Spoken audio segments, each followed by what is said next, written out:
listen, we have to entertain the fans. We have to make sure, they come back again and watch football.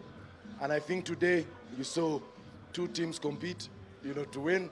Two teams give you, all the 4 moments of the game, throughout. And I'm proud of my boys. I'm also proud of Abdallah's boys because this is how you promote UPL, and I loved it.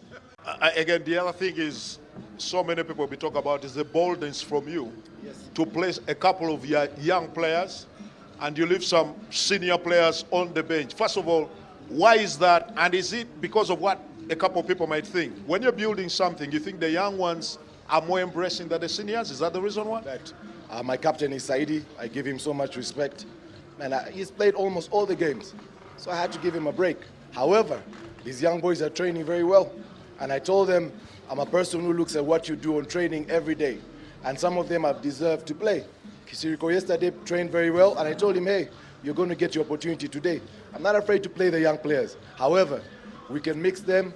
The idea is let everyone have collective effort in the team and know that anyone can play at any time.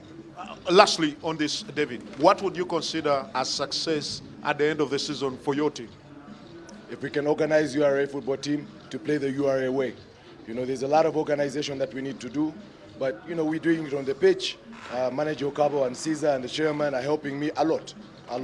I think if we can get, everything right, I think we'll be formidable.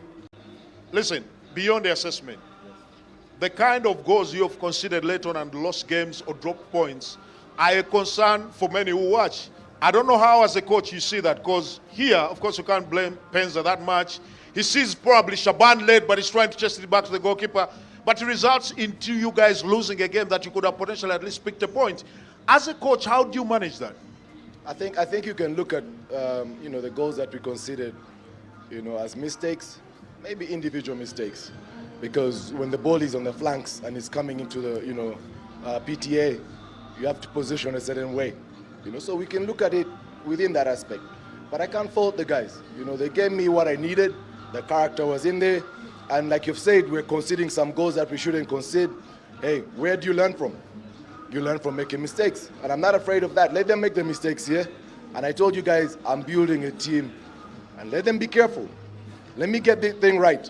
They're going to have a lot of problems. So I'm not scared. I have time again tomorrow to go see what we did wrong and try to correct and then plan for the next game. For me, this one is over.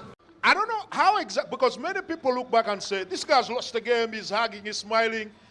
How exactly do you see the game? And is it, you feel that's the way people should see the game? Where it's not about a fight. If the game has been good and you've enjoyed it, you go smile with some of these kids you've been with. Listen, there are two things in life you have to understand. There's good and bad. And throughout your life, you're going to get these two aspects. So when you lose the game, it's over. You're not going to turn it over. You go back again, and you work so hard to get results again. So I'm happy. I go back a happy man because my boys showed you character. They showed you a lot of character. And I told you they're going to have balls like mine or yours. I know you have big balls. Not sure about it.